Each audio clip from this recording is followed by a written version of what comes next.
우리가 교회가 하나가 되는 비결, 이 말씀은 가정이 하나가 되는 비결이 되고 내가 소속해 있는 하나의 집단이 하나가 되는 비결이 되기도 해요. 성경에는 이런 진리가 참 잘 담겨져 있어요. 오늘 말씀을 통해서 여러분들이 소속되어 있는 그 공동체가 복을 받는 그런 공동체가 되기를 주의 이름으로 축원합니다. 우리나라에는 일본의 나라를 빼앗겨 본 경험이 있는 나라입니다. 세상에 나라 없는 백성들처럼 불쌍한 나라는, 불쌍한 사람은 없다고 합니다. 가끔 SNS에 왜 외정시대 때의 일본 군인들과 일본 사람들과 일본 군인들이 그 만행을 저지른 그 사건이 그 SNS에 올라와 있는 것을 볼 때가 있습니다. 가장 치욕스럽고 우리가 위안부의 문제도 가장 치욕스러운 사진이기 되지만 하얼빈에 가면 그 마루타들이 그 747 부대들이 우리 한 10살이나 남짓된 아이를 실험하기 위해서 끌고 가는 장면이 나와요. 그 장면을 보면 정말 그 우리의 오감이 강렬하게 작동하는 것을 보게 됩니다. 나라 없는 그 서러운 나라 없는 백성들은 저렇게 실험용 쥐와 같은 신세가 되는구나 이런 것도 보게 됩니다. 국가가 힘이 없을 때에 고학발전, 조선은 어떤 처지에 됐느냐면 정말 처참한 그 나라가 되잖아요. 청일전쟁의 희생자가 되고 러일전쟁의 희생자가 되고 우리가 미국과 일본의 희생자가 되고 우리나라는 이리 찢기고 저리 찢기고 정말 나라가 힘이 없는 그 서러움을 구한말에 아주 우리가 당했어요. 그 결과 일본과 미국이 협약을 맺어서 미국은 필리핀을 정복하고 미국은 일본이 우리나라를 지배하도록 협약을 맺잖아요. 우리는 역사의식이 없으면 우리는 그냥 맹목적인 친미만 하지 않아요. 그래서 우리가 일제 36년 동안 얼마나 많은 고통을 당했어요. 또 우리나라가 6.25의 아픔의 상장을 겪은 것도 그 핵심에는 미국이 있잖아요. 그들이 와서 우리를 도와줬지만 또 아픔이 있어요. 그래서 국가가 힘이 없을 때에 정말 그 사랑을 우리 국민들이 온몸으로 느꼈어요. 그래서 우리 국민들이 어떻게 생각이 바뀌었냐면 정말 세금을 많이 내서라도 국가의 힘을 세워야 되겠다. 그래서 우리나라는 다른 나라에 비해서 군인 수가 많아요. 왜 그럴까요? 외세 침략을 많이 당해봤기 때문에 정말 우리나라 한반도의 남한의 땅은 아주 작은 땅이지만 군사력은 어떻게 세계 강국에 들어가요. 없는 무기가 없어요. 뿐만 아니라 우리나라의 경찰력은 아주 대단해요. 우리가 구한말에 정말 무질서한 나라를 우리가 경험해 봤기 때문에 경찰 힘이 나라에 비해서 아주 강합니다. 그래서 정말 우리가 세금을 많이 내서라도 군인들을 양성하고 경찰력을 키워서 치안을 안정하게 했는데 헛된 정치인들이 들어와서 그 권력과 힘으로 정말 국민들의 치안과 질서와 외세로부터 우리나라를 지켜달라고 세금도 많이 내고 희생도 많이 하고 양보도 했는데 아주 못된 그 정치인들이 그걸 힘을 이용해서 어떻게 국민들을 속박하고 정말 총꼬리를 외부에다 대는 게 아니라 우리 국민들에게 헬기에서 총을 쏴서 우리 국민들을 사살하고 그런 못된 짓들을 참 많이 했어요. 네. 국가가 힘이 국가가 힘이 센 국가가 이렇게 되면 이런 약점도 있어요. 국민들을 보호하기 위해서 국가는 권력이 필요하지만 정말 우리가 그 권력을 잘못 쓸 때에는 아주 비참한 나라가 됐는데 그런 나라의 모습들이 필리핀 같은 나라, 또 콩고 같은 나라, 그러니까 아프리카에 있는 여러 나라들은 그런 지도자들이 정권을 잡아서 그들은 정말 호의호식을 하면서 잘 살지만 국민들은 배고파서 굶어 죽는 그런 현실을 우리 미디어를 통해서 많이 보게 됩니다. 그래서 우리는 공권력이 무너지면 국가의 질서가 무너지게 되고 국가가 무법친지가 되고 국민들이 고통을 받기도 하지만 공권력이 너무 세워져서 정치 지도자들이 그런 악한 마음을 갖고 있고 또 무조건적인 어떤 무지한 백성들의 그 민주정치가 또한 그런 폐해를 만들어내기도 하는 것입니다. 국가는 힘이 지나쳐도 문제지만 국가는 힘이 약해져도 문제가 되는 것을 볼 수가 있습니다. 그래서 그런 국가와 시민 사이에 적절한 균형, 그 밸런스가 필요한데 그 밸런스를 유지하는 것이 쉽지가 않아요. 영국과 같은 나라와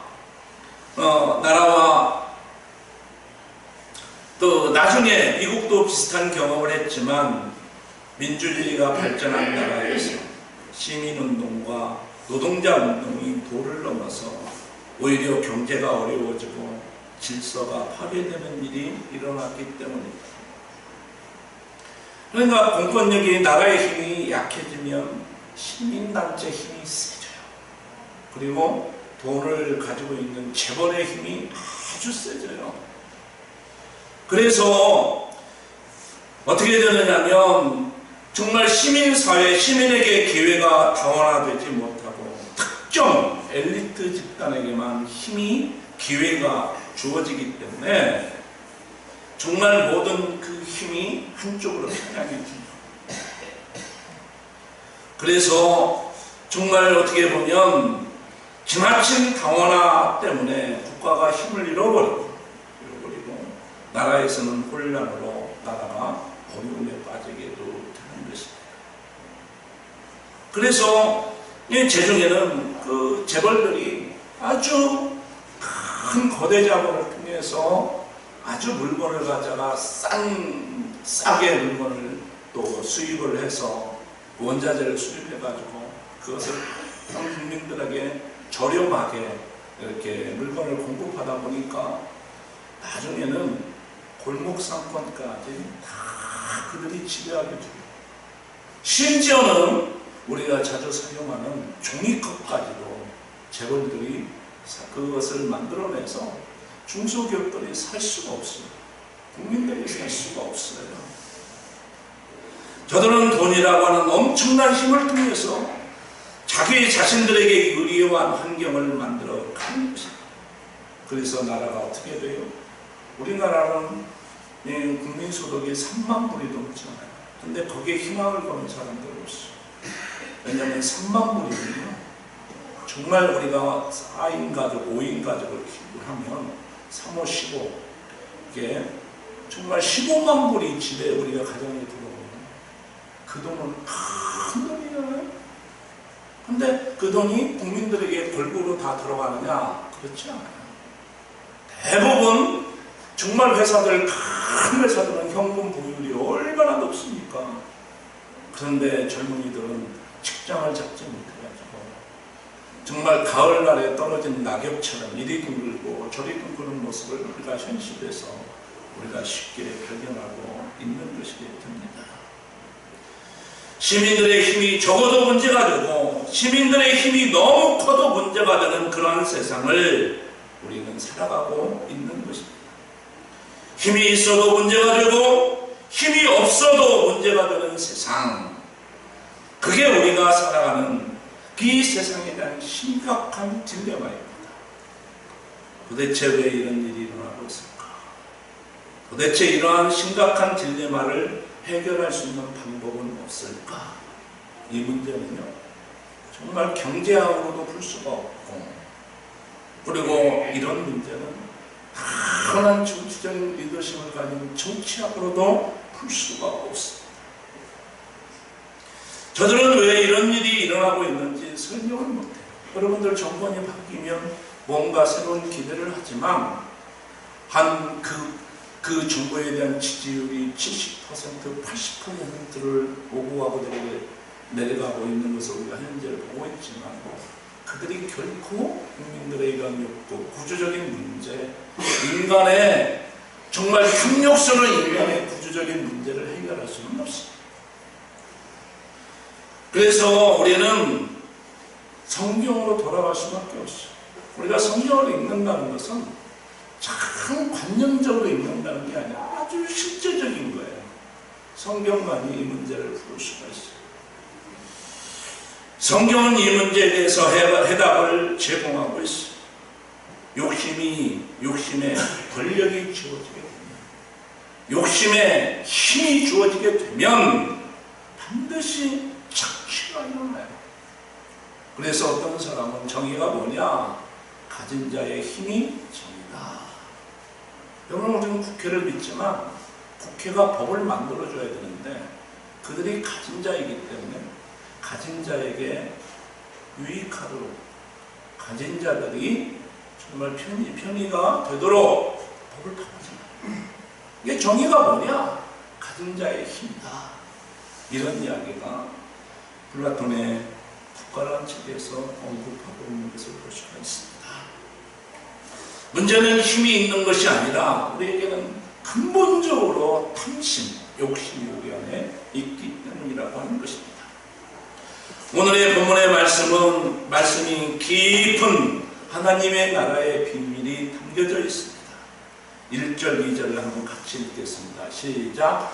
믿음이 강한 우리는 마땅히 믿음이 약한 자의 약점을 담당하고 자기를 기쁘게 하지 아니할 것이라. 우리 각 사람이 이웃을 기쁘게 하되 선을 이루고 덕을 세우도록 할지니라. 세상 사람들은 여기에 보면 우리 강한 자가 마땅히 연약한 자의 약점을 담당하고, 참 말씀이 너무 좋아요. 이건 우리가 이렇게 손을 한번 펴보세요. 이렇게 손을 하나는 주먹을 쥐고 한쪽은 손을 펴보세요. 이게 강자예요. 이게 내가 담을 수 있기 때문에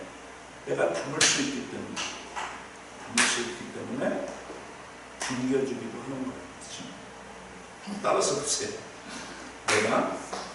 내가 담을 수 있기 때문에, 따라보세요. 내가 담을 수 있기 때문에, 한번 따라보세요. 내가 담을 수 있기 때문에, 당겨주기도 한다. 이게 강자의 논리예요. 세상의 강자의 논리는 어때요? 내가 담을 수 있기 때문에 착취해요. 사람들은 약점이 있으면 잘 받아주지 않아요. 약점이 있는 그 학생을 받아주는 학교는 없어요. 다 이 강자만 받아줘요. 수시 한번 더 보셔요. 회사를 한번 보세요. 회사는 능력이 없으면 그 자리에서 잘라요. 그렇죠? 그것은 마치 과일 가게에서 썩은 사과가 있으면 그 썩은 사과를 선택하지 않는 것도 똑같아요. 심지어는 부부는 어떻게 해요? 약점이 있으면 그것을 담아주기보다는 이용합니다. 심지어는 어떻게 그러니까 자기가 낳은 아이까지도 버리기도 합니다. 이렇게 약점을 받아준다는 게 어려운 일이에요. 그러나 하나님은 이렇게 말씀하셔요. 7절을 우리 한번 같이 읽을까요? 시작. 그러므로 그리스도께서 우리를 받아 하나님께 영광을 돌리신 것 같이 너희도 서로. 여러분, 예수님께서 우리를 뭘로 보고 받아주셨을까요? 우리의 인격을 보고 받아주셨나요? 약점투성입니다. 우리의 성품을 보고 받아주셨나요? 우리의 인격을 보고 받아주셨나요? 우리의 뛰어난 능력을 보고 받아주셨나요? 다른 사람보다 탁월해서 우리를 받아주셨나요? 그렇잖아요. 그냥 있는 그대로 받아주셨어요. 약점투성인데 그냥 받아주셨어요.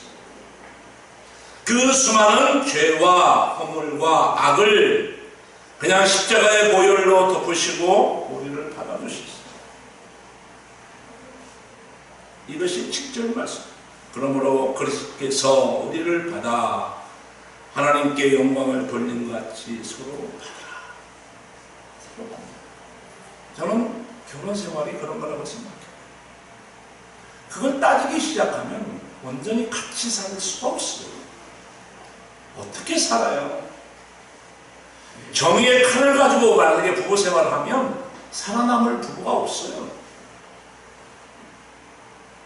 서로가 날카로운 칼을 가지고서는 우리가 부부 생활을 해보셔요.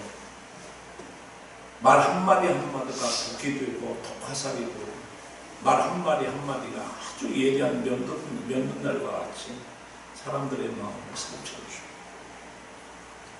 그렇죠? 강한 사람이 약한 사람을 착취하지 아니하고 오히려 약한 자의 약점을 담당해 주는데 그 강함과 힘을 쓰게 된다면 그 강한 사람이 그 강함과 힘으로 자기를 기쁘게 하려고 하기보다는 이웃을 기쁘게 하려고 한다면 그 세상은 하나님의 나라. 그 나라는 평화의 나라. 그 나라는 행복의 나라입니다. 우리는 그 나라를 킹덤 오브 갓, 하나님의 나라라고 말하는 것입니다. 정말 이사야에서 말씀을 한 바와 같이 이사야 선지자는 이 나라를 참 잘 표현했어요. 우리 이사야서 11장 6절에서 9절이에요. 우리 한번 띄워주세요. 시작. 그때에 이리가 어린 양과 함께 살며 규범이 어린 염소와 함께 누우며 송아지와 어린 사자와 살찐 짐승이 함께 있어 어린아이에게 끌리며 암소와 곰이 함께 먹으며 그것을 새끼가 함께 엎드리며 사자가 소처럼 풀을 먹을 것이며 젖먹는 아이가 독사의 구멍에서 장난하며 젖된 어린아이가 독사의 굴에 손을 넣을 것이라. 내 거룩한 산 모든 곳에서 해됨도 없고 상함도 없을 것이니 이는 물이 바다를 덮은 같이 여호와를 아는 지식이 세상에 충만할 것입니다. 이런 말이 있어요. 다른 것은 용서하지만 무식한 것은 용서하시오. 하나님을 아는 게 지혜의 근본이에요. 인문학을 한 사람은 금방 알아요. 이야, 하나님을 아는 게 지혜의 근본이구나. 성경만 읽은 사람은 그 말이 교리적으로 들리고 종교적으로 들리기 때문에 그 말을 잘 알아듣지 못해요. 그런데 인문학을 하는 사람은 여호와를 아는 것이 지혜의 근본이라는 말을 금방 알아들을 수 있어요. 왜냐하면 창조 질서가 그분이 만드신 원리대로 돌아가기 때문에 하나님을 아는 것이 지혜의 근본인 것을 알기. 사랑하는 성도 여러분, 사람들이 죄를 짓고 타락하면서 세상은 고통을 당하기 시작했습니다. 왜 그렇습니까? 원래 하나님과 인간의 관계는, 하나님은 어떤 존재시냐면 공급하는 존재예요. 인간은 어떤 존재예요? 그 공급하심을 받는 존재예요. 근데 그 하나님과 인간이 죄를 범함으로 인해서 하나님과 인간의 관계가 단절됐어요. 여러분, 자녀와 부모가 단절된 사람을 뭐라고 얘기하죠? 그 고아는 어떻게 해요? 누가 공급해주는 사람이 없어요. 그러니까 어떻게 해야 돼요? 지 문제는 지가 알아서 해요. 하나님과 우리가 인간의 관계가 단절됨으로 인해서 하나님으로부터 공급받아야 살아가는, 우리가 지혜도 공급받아야 되고, 우리가 물질도 공급을 받아야 되고, 우리가 능력도 공급을 받아야 되는데, 그 공급 라인, 파이프 라인이 단절되어 버렸어요. 그럼 어떻게 될까요? 착취해야 돼요. 힘 있는 사람, 1차 산업시대 때나 이런 때는 이런 육체적인 힘이 큰 사람이 착취하죠. 너 이리 와! 이래서 약한 사람을 구박하고, 약한 사람이 있는 것을 우리가 착취하는 거 어디서 느껴요? 초등학교나 중학교 때 덩치 큰 아이가 약한 아이를 돈 뜯는 거 똑같아요. 그런데 합리적인 사회가 되고 지식사회가 되고 이런 사회 때는 어떻게 해요? 힘있는 사람들이 합법적으로, 우리가 국회에 절망하는 이유가 뭐예요? 우리가 약자에게 유리한 법을 안 만들어요. 또 그것을 힘있는 사람이 그냥 놔두지 않아요. 온갖 로비를 다해서 자기들이 손해가 되지 않도록 입법을 해요. 왜? 그렇게 살아왔으니까.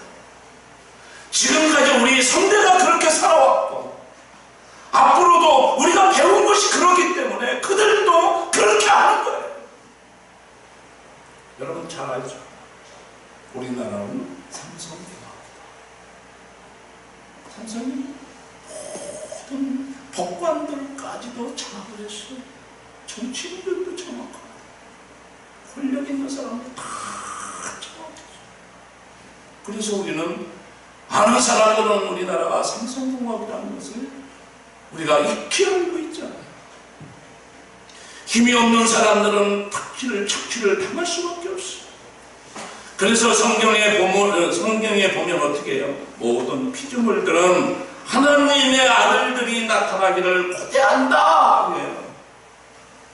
이 땅에 우리가 정말 하나님의 아들들이 이 땅에 태어나야, 이 땅을 지배해야 이 땅에 희망이 있는 거예요. 여러분들 자녀를 키워보면 아시죠? 정말 자녀를 아무리 잘 키워봐야 자기 엄마 아버지의 신분을 뛰어넘기가 참 어려워요. 여러분들 교육열에 모든 것을 다 힘을 쏟지만 결국은 뭐예요? 붕어빵이 돼요. 그 아버지와 그 어머니의 한계를 뛰어넘게 자녀를 키운다는 게 참 어려워요. 그래서 하나님께서 이 땅에 하나님의 아들을 보내주신 거, 우리가 그 한계를 뛰어넘는 것은 뭐예요? 성령으로 거듭나야 한다고 하는 것이에요. 여러분, 우리의 한계를 뛰어넘으려고 하면 물과 성령으로 우리가 거듭나지 않으면, 우리의 사고방식이 바뀌지 않으면 우리는 그 한계를 뛰어넘을 수가 없어요. 물과 성령으로 거듭나면 어떻게 해요? 가치관이 바뀌고 세계관이 바뀌고 인생관이 바뀌어요. 제가 목회 한 20년 했거든요. 여러분은 알만한 사람은 이 말을 알아요. 저는 종단 연구가 가능한 사람이에요. 연구를 할 때요, 판단 연구가 있고 종단 연구가 있어요. 한 사람을 20년 동안 관찰해서 논문 쓰면 그 사람 논문이 인정받아요. 한 사람을 우리가 본 적이 해서, 근데 우리나라에서 종단 연구할 수 있는 사람 자료가 많지 않아요. 한 사람이 태어나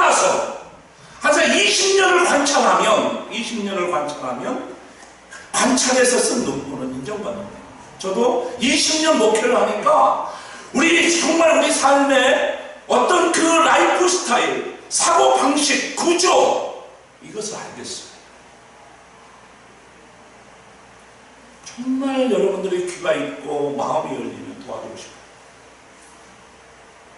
도와주고 싶어요. 사도 바울은 거듭난 후에 예수 그리스도를 아는 지식을 가장 가치 있는 지식이라고 했어요. 고백을 해요. 사도 바울은 어떤 사람이에요? 우리가 추구하는 모든, 우리가 보암직하고 먹음직하고 지혜롭게 할 만큼 탐스러운 지식들을 가득 가진 사람이에요. 그 당시에 로마의 시민권을 가지고 있어요. 그 당시에 우리나라로 말하면 이황의 문화생으로 들어가면요, 우리가 성경학 시대 때 정치의 한복판으로 들어가는 거예요. 그런 것처럼 그날 이 바울 사도라는 사람은 다소에서 태어나고 로마 시민권을 가졌지만 그 당시에 최고의 선생님 가말리엘 문화생에서 문도가 되었다는 것은 뭐냐면 권력을 받았다는 거예요. 히브리어도 할 줄 알죠. 헬라어도 할 줄 알죠.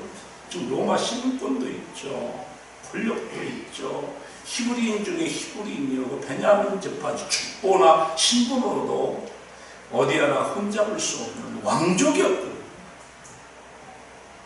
그런데 그가 예수님을 만나고 나서 그런 지식을 배설물로 예수님 아는 지식을 가장 가치 있는 것으로 여기게 되었다는 거예요.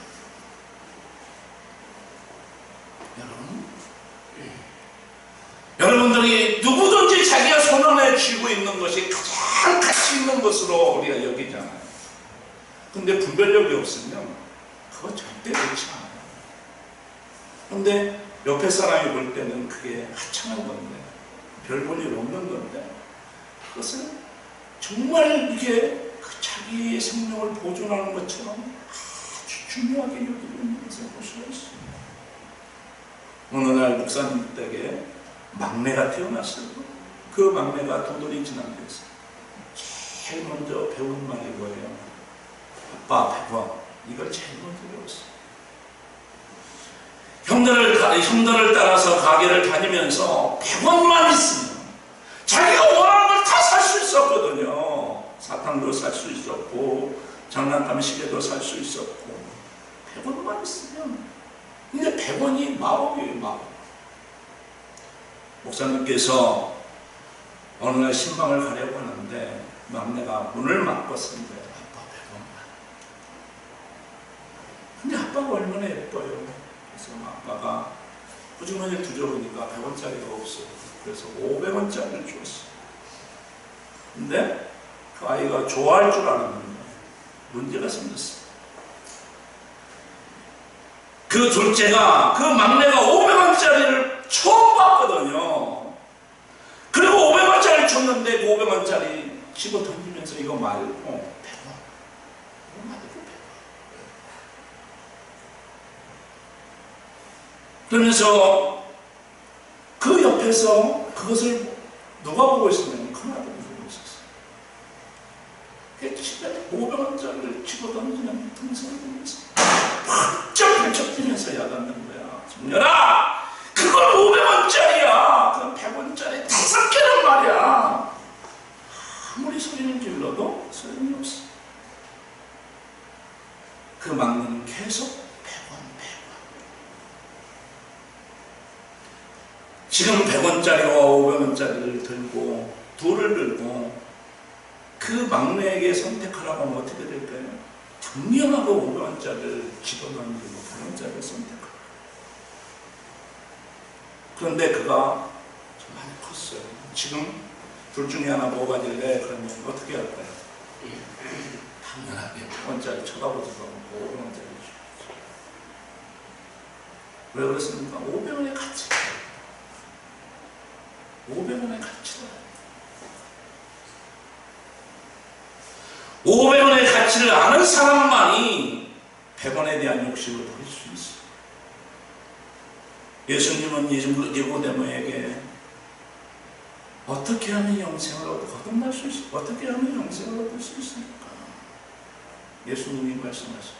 너희가 물과 성령으로 거듭나지 않으면 하나님 나라를 볼 수 없다. 다시 말해서 물과 성령으로 거듭나면 세상 나라의 욕심을 내려놓을 수 있다. 하나님 나라를 보지 못하고 알지 못하는 사람들은 세상이 전부이기 때문에 세상에 대한 욕심을 내려놓을 수가 없어요. 그게 그 사람에게 인생 다거든요.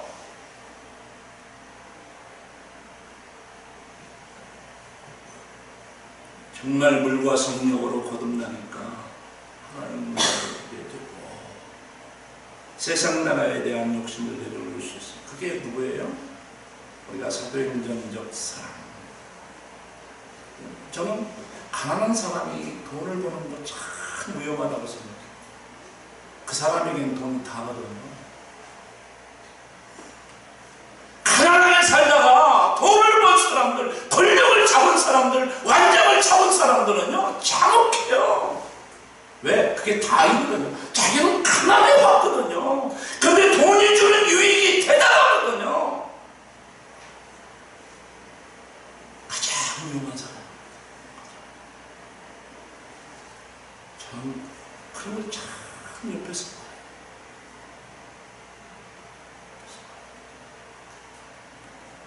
위험해.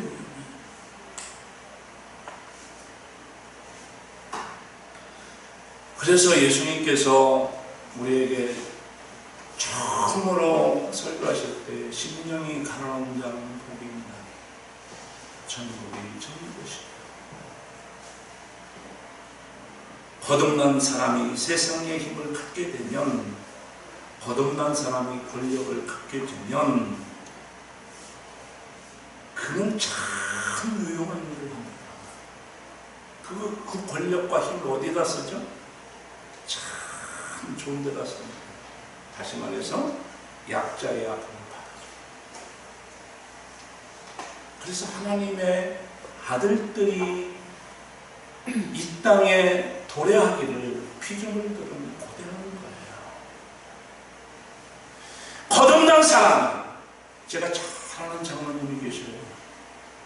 우리 종정에서 여기 미숫가루도 우리도 먹고 1년에 한 번씩 어느 게 장로님이신데 엊그저께 페이스북에다가 무엇을 올렸어요. 그 회사가 풀무원에 납품을 하는데 그분이 이제 그 직원들하고 제주도에 가서 사진을 찍어서 페이스북에 올렸어요. 댓글이 쭉 달려요. 저도 댓글을 안 올릴 수가 없어서 댓글 올리는데 거기에 쓰기는 뭐냐면 참 돈을 잘 써. 돈을 얼마나 잘 쓰는지 몰라요. 거듭난 사람이 힘을 가지면, 거듭난 사람이 돈을 가지면, 거듭난 사람이 정말 어떤 지식을 가지면 잘 써요. 근데 거듭나지 못한 사람이 상담 기술 같은 거 갖잖아요. 돈 안 주면 상담 안 해줘요. 아주 못됐어요. 사람이 죽어가는데 정말 우리가 보증금을 내지 않으면, 누가 보증서 주지 않으면 병원이 외래 환자 그 죽어가는 사람을 포기하는 거 똑같아요.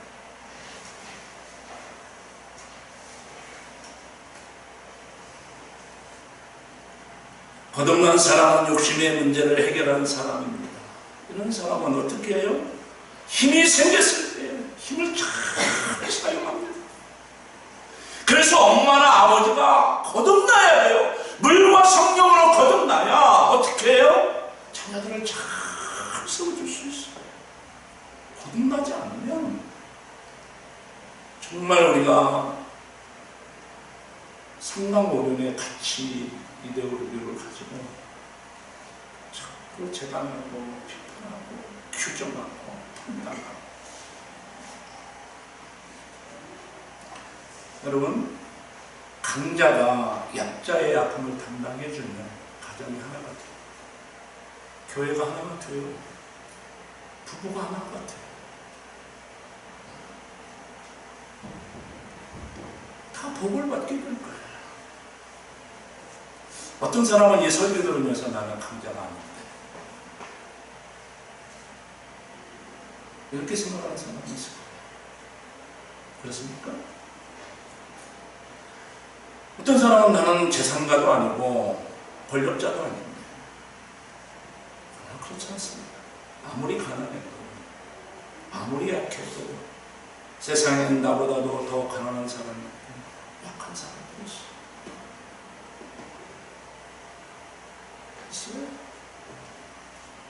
교회 초신자들 교회 들어오면요 누구 보느냐면 자기보다 오래 다녔던 사람 봐요. 그러면서 저 사람도 저렇게 신앙생활 주일도 안 지키고 뭐 실종금도 안 오는데 뭐 나는 교회 다닌 지 얼마 되지도 않았는데 그렇게 자기를 합리화시키고 그걸 누가 보고 있어요? 자기보다 약한 사람들이 보고 있어요.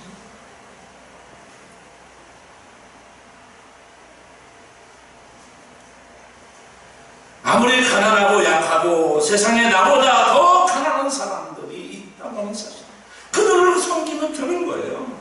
그러면 세상이 좋아진다는 거예요.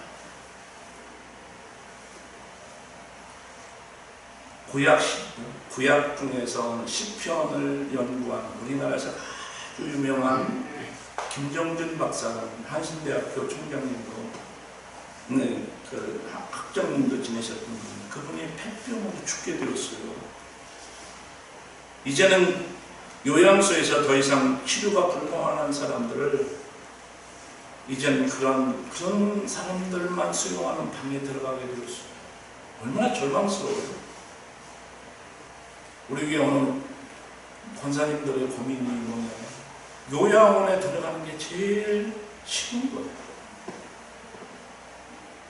그래서 우리 교회 어느 권사님이 지나가는 말로 안 걸려서 죽는 게 낫지 치매 걸려서 저런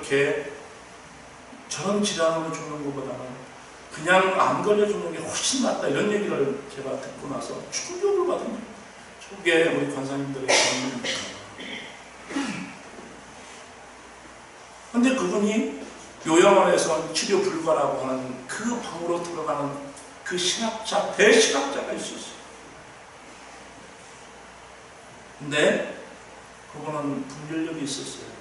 내가 이렇게 죽음만을 기다리면서 시간을 보내는 것이 과연 그런가? 죽을 때 죽더라도 살아있는 동안에 내가 무언가 할 수 있는 일을 찾아냈어요. 정혜희 집사님과 같이 여기다가 뭐 달고 다니면서 그들을 위해서 기도해주고 그들의 필요를 채워주고 그들에게 정말 하늘을 보살피기 시작했어요. 물도 떠다 주고 각혈을 하고도 닦지 못하는 환자의 피도 닦아주고 저를 섬겼어요. 근데 놀랍게 그의 병이 호전되기 시작하는 거예요. 학자의 그림자가 뭐냐면 알기는 아는데 행하지 못하는 거예요. 건강을 회복하는 학사, 아주 존경받는 학자, 존경받는 학사가 되었어요. 이제 말씀을 마치려고 합니다. 사람들은 약점을 비판하고 공격하는 일을 잘합니다. 그래서 자기 약점을 감추려고 합니다. 포장합니다. 포장하니까 알아주는 사람 없어요. 나를 알아주는 친구가 없어요. 외롭습니다. 여러분들의 호주머니에 송곳을 갖고 다녀보세요. 아무리 감추려고 하더라도 그 송곳을 드러나게 보이세요. 여러분들의 약점이 아무리 감추려고 해보세요. 언어에 다 섞여 나오고요. 행동에 다 섞여 나오고요.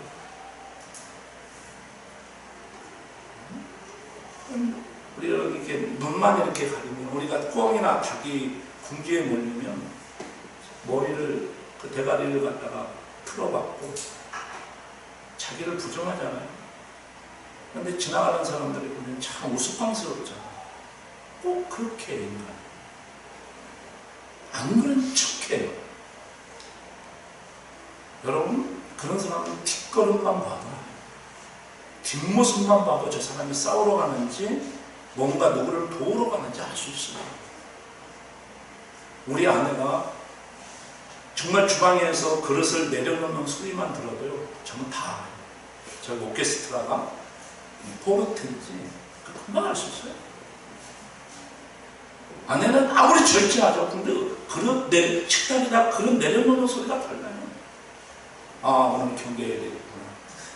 오늘 내가 일찍 내가 알아서 내가 밖으로 나가야 되겠구나. 금방 알아들을 수 있어요.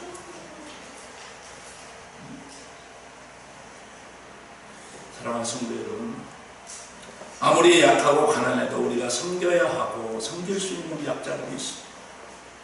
그러므로 우리는 언제나 강자입니다. 아무리 약하고 미미한 힘이라고 그것을 자기만 유익하게, 자기만 만족스럽게, 자기만 기쁘게, 자기만 존중받고 싶고, 이런 공동체는 지혜입니다.